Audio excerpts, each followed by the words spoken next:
Salmo 91, se você puder ligar a sua Bíblia, abrir a sua Bíblia e fazer essa leitura, acompanhando a minha leitura aí onde você está. Salmo 91, sobre a sombra do Altíssimo. É sobre isso que eu quero falar nessa noite. Eu vou ler, você acompanha. Aí, amém? O que habita no esconderijo do Altíssimo e descansa à sombra do Onipotente, diz ao Senhor: meu refúgio e meu baluarte, Deus meu em quem confio, pois ele te livrará do laço do passarinheiro e da peste perniciosa, cobrir-te-á com as suas penas, e sob as suas asas estará seguro. A sua verdade é pavês e escudo. Não te assustará do terror noturno, nem da seta que voa de dia, nem da peste que se propaga nas trevas, nem da mortandade que assola ao meio-dia. Cai 1.000 ao teu lado e 10.000 à tua direita, tu não serás atingido. Somente com os teus olhos contemplarás e verás o castigo dos ímpios. Pois disseste: o Senhor é meu refúgio, fizeste do Altíssimo a tua morada. Nenhum mal te sucederá, praga nenhuma chegará à tua tenda, porque aos teus anjos dará ordens a teu respeito, para que te guardem em todos os teus caminhos. Eles te sustentarão nas suas mãos, para não tropeçares em alguma pedra. Pisarás o leão e a áspide, calçarás os pés do leãozinho e da serpente. Porque a mim se apegou com amor, eu o livrarei, pô-lo-ei a salvo, porque conhece o meu nome. Ele me invocará e eu lhe responderei. Na sua angústia eu estarei com ele. Livrá-lo-ei e o glorificarei. Saciá-lo-ei com longevidade e lhe mostrarei a minha salvação. Amém? Vamos orar mais uma vez, feche seus olhos.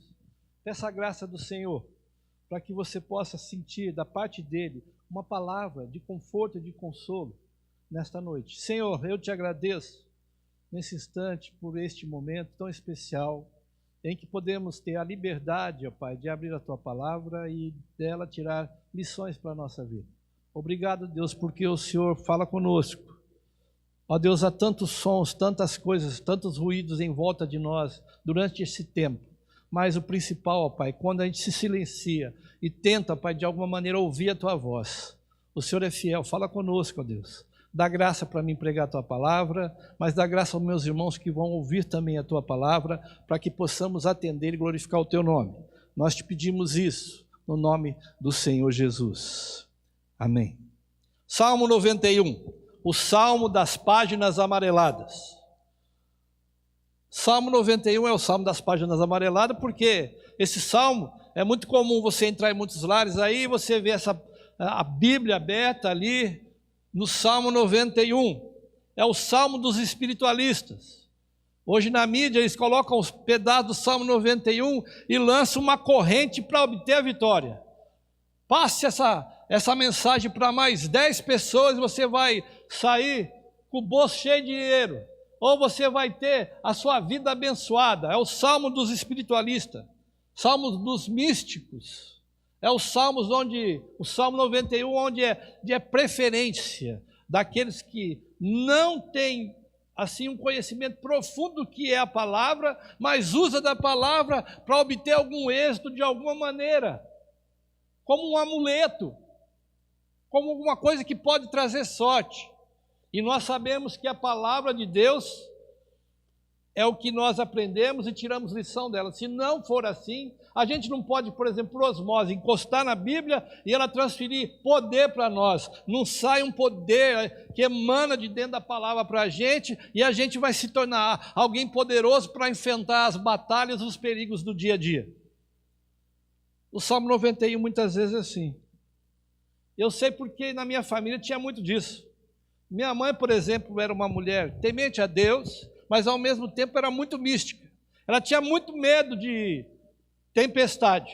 Aí nós tínhamos uma Bíblia lá que ficava marcada onde Jesus acalma a tempestade. E ela não sabia ler direito. Aí ela pegava lá naquela parte e falava: Neno, porque eu não sou conhecido por Guilherme em casa, é Neno. Então era o caçula, então era o Neno. Neno, lê para mim que eu estou com medo da tempestade.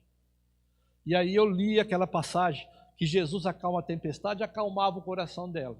E pela misericórdia de Deus acalmava. Mas ela tinha um entendimento místico daquilo. Porque ela acreditava que lendo aquilo ia acalmar a tempestade. E a gente muitas vezes vive rodeado dessa coisa. Também vivemos rodeados dos perigos, que é onde o salmista nos traz a lição para hoje. Da realidade dos perigos que nós enfrentamos todos os dias, mas também da realidade que nós temos um Deus que nos protege em todo momento. Amém, meus irmãos? Vivemos rodeados de perigo. O ser humano cada vez mais está focado na possibilidade da tragédia. Cada dia que passa. E ele busca proteção, garantia de proteção. Nós, como povo de Deus, temos que cada vez mais buscar proteção na sombra do Altíssimo. O salmista, que provavelmente aqui não é citado, mas eu procurando ali um comentário, dizem que é o salmo de Moisés. Eu acreditava que é um salmo de Davi, mas é salmo de Moisés porque faz referência na continuação do livro 4, onde começa nos 90 e a partir do 90 alguns salmos de Moisés. Um salmo que desde aquela época nós vemos na descrição dele, onde Moisés também corria os mesmos perigos, juntamente com o povo de Deus. O Salmo de 91 oferece uma análise para nós, de pelo menos 5 aspectos da vida que a gente corre muito perigo. Por exemplo, a partir do verso 3 e 6, nós passamos e corremos o perigo dos problemas biológicos, os perigos biológicos que está em voga no nosso tempo, os micro-organismos que estão aí, transparentes, que a gente não vê, mas existe. Hoje nós estamos aqui, muitas vezes, tomando toda a precaução, usando máscara, usando gel, para poder se livrar de micro-organismos que são perigosos para nós. Se você olhar no versículo 3, fala lá, pois ele te livrará do lado do passarinheiro e da peste perniciosa. E o versículo 6, nem da peste que se propaga nas trevas, ou seja, ele está falando da peste, algo que eles não viam, mas sabiam que existiam. Além de ser peste, não bastava ser peste, é peste perniciosa. Diz que ali no texto, aqui se você olhar bem, prestar atenção, era uma doença, uma enfermidade,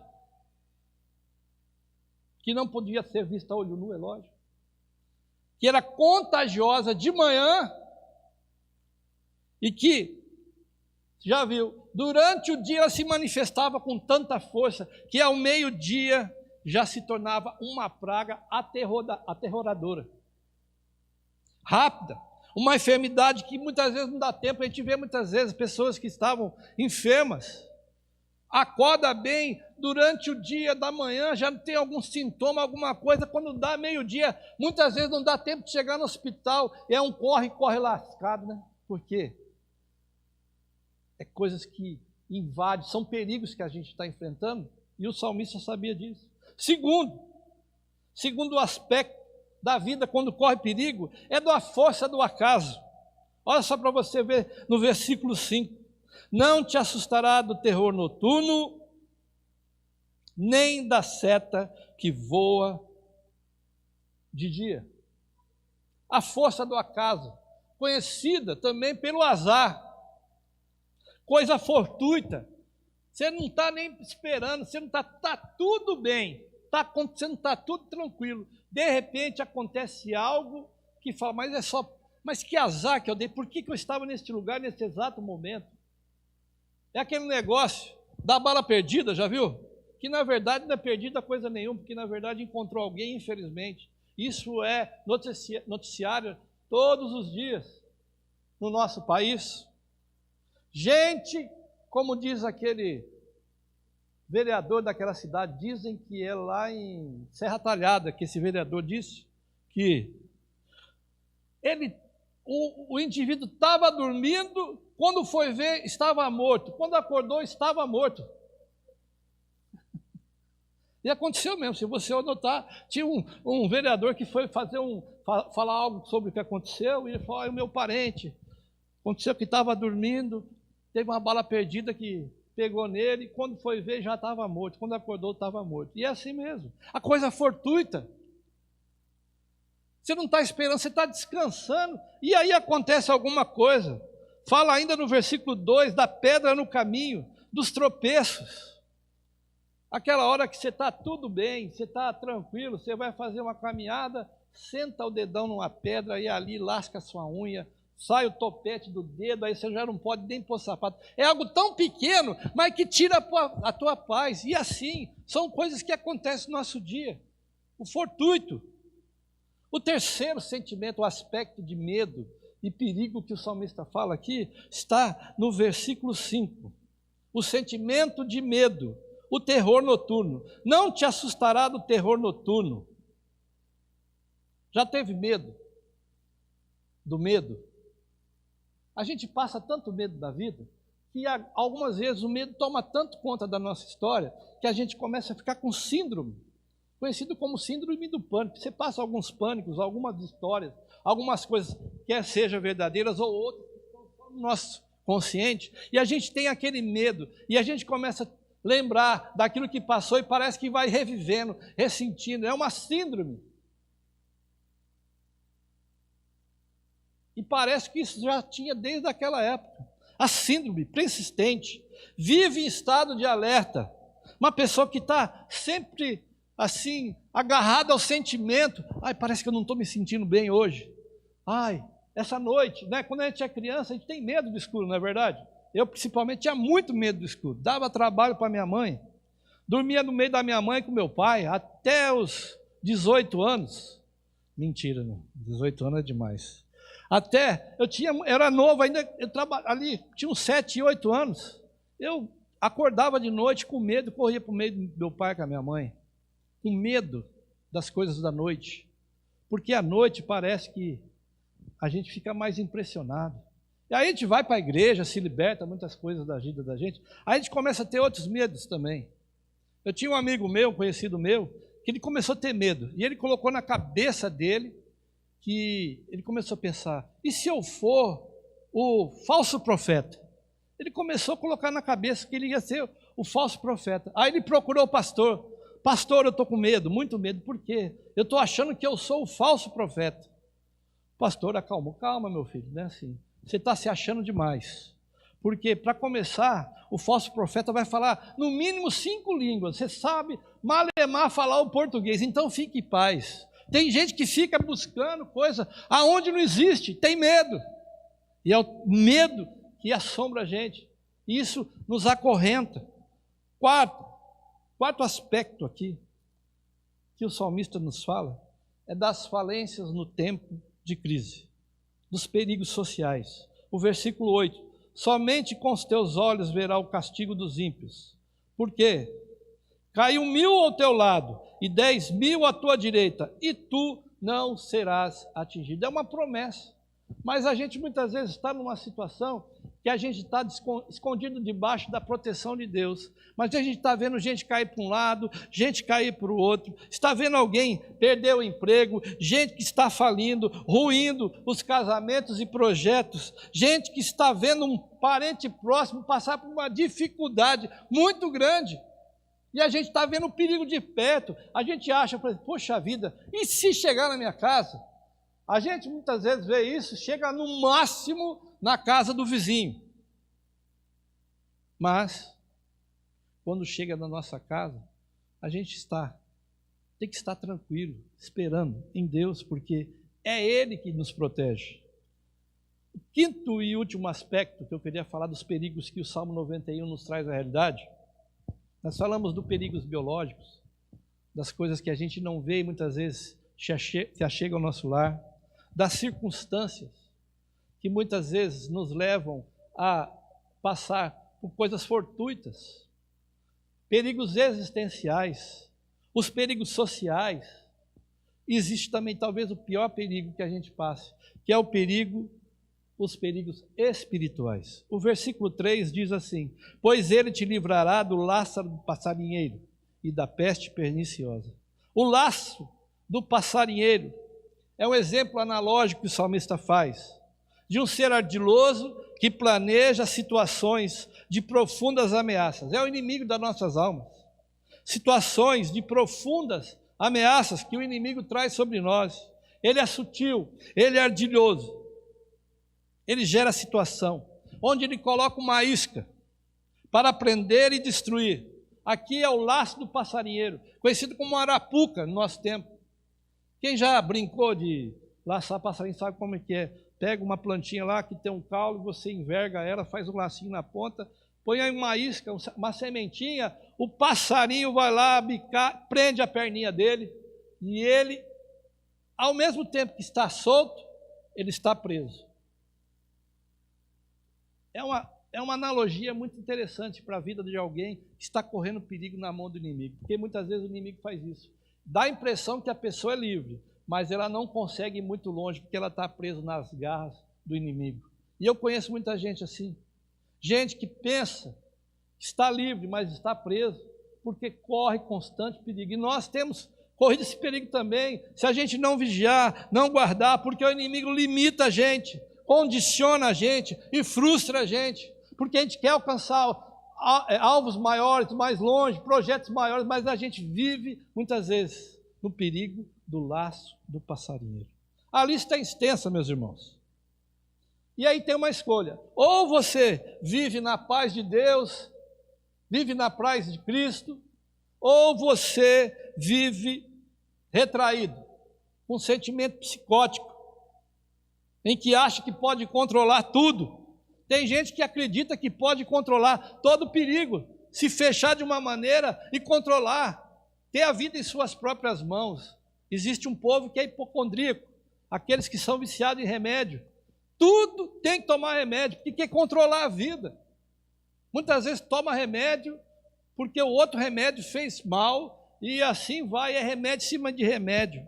A vida cheia de medo. Tem gente que vive com mania de limpeza, ainda mais nesse tempo. É gente que vive à base de água sanitária, passando para todo lado, gel, álcool em gel em excesso na mão, com medo de ficar doente, de morrer.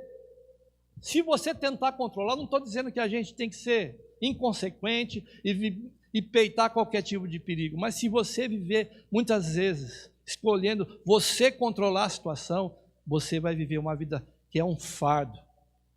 É um fardo. Não interage, não ama, não investe, foge. O medo da fonte secar, numa ação subsistencial, se fecham em torno de um amuleto. Tem gente que usa a igreja como um amuleto. Eu vou para a igreja, quem sabe, uma sessão de descarrego vai me aliviar e eu vou ficar tranquilo. Usa até a pessoa do pastor, muitas vezes transferindo a espiritualidade. Eu canso de ver, eu vou orar, eu vou lá porque o pastor tem uma oração poderosa. O pastor tem uma oração, olha, forte, a oração do pastor é forte. Coitado de você se você pensar assim, porque as pessoas são todas iguais, e a espiritualidade que Deus quer é de você. Você transfere a espiritualidade para o pastor, para o líder, o evangelista, o presbítero, o diácono. Não, é você com Deus. Pastor não é amuleto, igreja não é amuleto. O salmista dá algumas soluções simples, para a gente não se esconder. É necessário sair e se remeter à vida. Mas como? E eu queria falar para você rapidamente 3 conclusões aqui que o salmista tira, apesar dos perigos que ele vê, nós podemos tirar essa mesma lição para a nossa vida. Como? Preciso, em primeiro lugar, saber quem é Deus. O primeiro versículo e o segundo versículo diz assim: o que habita no esconderijo do Altíssimo, descansa à sombra do Onipotente, diz ao Senhor, meu refúgio e meu baluarte, Deus meu, em quem confio. Tem gente que diminui Deus, tem gente que domestica Deus, um Deus impotente e incapaz. Gente que não aprendeu a ter intimidade com Ele, porque quer controlar tudo, inclusive Deus. Quem mais conhece Deus? Eu tenho absoluta certeza, porque eu experimentei na minha vida e você pode experimentar na sua. Isso não é arrogância não, meus irmãos, é isso porque Deus permitiu que isso acontecesse. Quem mais conhece Deus, mais descansa em Deus. Quem mais conhece Deus, mais descansa nele. O bom uso da palavra, sem muita teoria. Conhecer a Deus, na teoria é bom, mas conhecer a Deus na experiência é muito melhor. É extrapolar a religiosidade. É ter a proximidade de Deus e experimentar. Tanto é que o salmista coloca algo muito importante. Presta atenção nesses 2 versículos que nós lemos. Ele chama de meu Deus. É algo que é dele. É algo que ele tem intimidade, ele tem achego, ele tem afinidade com Deus. Ele é meu Deus, Ele é meu Pai. Ele está falando aqui em alto e bom som, uma relação que transcende, uma relação de louvor, de adoração, em quem eu confio, uma fé cheia de intrepidez, que faz toda a diferença. Quando você começa a ter mais intimidade com Deus, chamar Deus de seu. Eu sei que a Bíblia nos ensina na oração de Jesus, o Pai Nosso, mas aqui há um outro lado também que a gente pode chamar Deus de nosso, de meu. É uma intimidade. Isso vai fazer toda a diferença. Não pode ser ocasional isso. Toda vez que há um aperto, você corre para a solução prática. Eu prefiro confiar em Deus. Eu confio mais em Ti do que em mim. Precisamos aprender a confiar mais em Deus do que em nós mesmos. Por isso o salmista, ele confessa a sua fé. No versículo 2 ele diz o quê? Diz ao Senhor. Ele diz ao Senhor, ele confessa. É um ato de confessar, de falar. Senhor, meu refúgio e meu baluarte. Deus, aguenta as pontas porque eu sou pó. O baluarte é um lugar alto e seguro, e o Senhor remete a gente, segura com a sua mão poderosa e nos guarda de toda aflição, de todo perigo. O versículo 8 e 9 diz, você vai ver com os olhos, sem participar, não é assim? Somente com os teus olhos contemplarás e verás o castigo dos ímpios.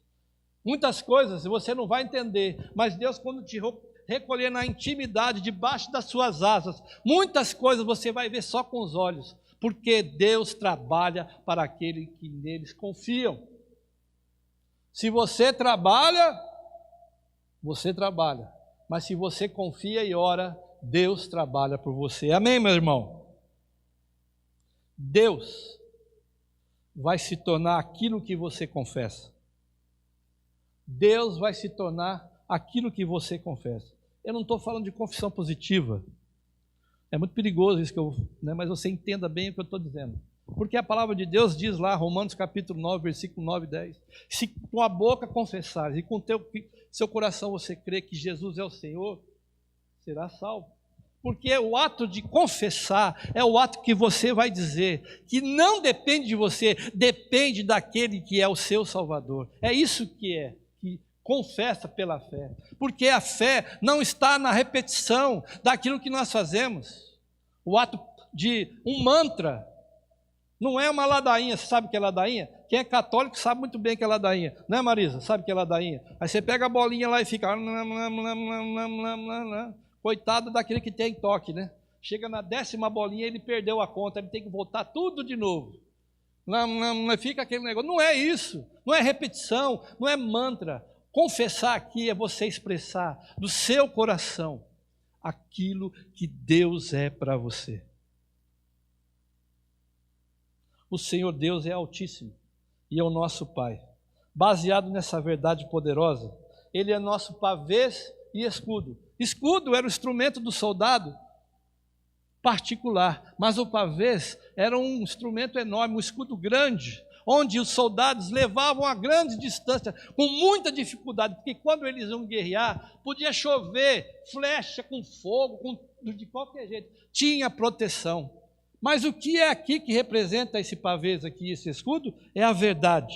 É a verdade que você crê, a verdade que você fala. Por quê, meus irmãos? Sempre é bom falar a verdade. Por que é melhor falar a verdade? Porque você pode até passar raiva. Como diz aquele ditado, é melhor você ficar vermelho de raiva do que amarelo de vergonha. Ou melhor, ao contrário, né? É isso mesmo. Ficar vermelho de raiva, porque você falou a verdade e foi confrontado, do que amarelo de vergonha. Porque a verdade, meus irmãos, tem 3 dimensões. E eu quero encerrar aqui esse período. A verdade tem 3 dimensões. A verdade, para nós, é aquilo que nós cremos. A palavra de Deus é a verdade. Ela é doutrina. É os princípios que nós temos. A palavra de Deus também, ou melhor, a verdade também é a honestidade de como nós falamos. A transparência, que muitas vezes é vista no próprio olhar da pessoa. Mas também a verdade é coerência. Onde você fala e a sua vida comprova aquilo que você falou, nos seus projetos e compromissos. Isso, que a palavra de Deus, a sua verdade, a verdade que nós aprendemos com Deus e vivemos a verdade que Deus nos ensina, é nosso escudo, é nossa proteção em meio a muitos perigos que rondam a nossa família. Isso transforma em proteção uma muralha. 2 Coríntios capítulo 10, versículo 4, eu gosto muito desse versículo que fala que a nossa luta não é contra a carne, mas contra todo tipo de armação do mal, que muitas vezes quer se levantar como fortalezas contra nós, e nós, pela fé em Deus, pela verdade de Deus, anulamos essa fortaleza e os sofismas. Sofisma é uma mentira que muitas vezes se apega a gente, e a gente muitas vezes acredita naquela mentira, e a gente vai passando o tempo, e aquela mentira a gente vai carregando, e aquela mentira continua na gente, mas a gente abandona a fé por desanimar, e não luta com força na palavra, pela verdade, e isso se torna uma realidade para nós. Em outras palavras, o sofisma é uma mentira que a gente acaba acreditando nela, sendo que ela é algo prejudicial para a gente e limita a gente. O amor de Deus, Deus ama responder às nossas orações. Deus ama responder porque nós ali vamos aprender a crer no impossível e orar por grandes façanhas realizadas. Versículo 14 e 15. Porque a mim se apegou com amor, e eu livrarei, pô-lo-ei a salvo, porque conhece o meu nome. Ele me invocará, e eu lhe responderei. Na sua angústia eu estarei com ele, livrá-lo-ei e o glorificarei. Quem conhece o nome de Jesus sabe que neste nome há poder. E aqui a palavra está nos ensinando o quê? Que Deus ama responder às nossas orações. Ele responde. Uma das coisas mais maravilhosas para mim é saber que quando eu ajoelho ali diante de Deus, eu tenho, pela fé, certeza que Deus responde à minha oração. Deus vai me livrar do perigo, e eu estarei debaixo da sombra do Altíssimo. Deus responde a oração. Deus tem prazer. Ele ama. E por último, Ele ama nos salvar, nos proteger.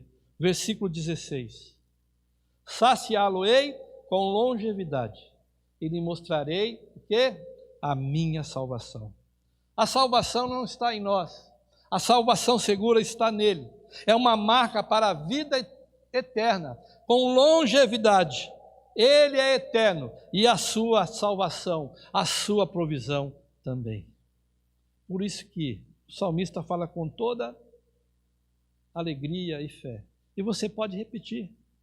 Aquele que habita no esconderijo do Altíssimo e descansa à sombra do Onipotente, diz ao Senhor, meu refúgio e meu baluarte, Deus meu, em quem confio.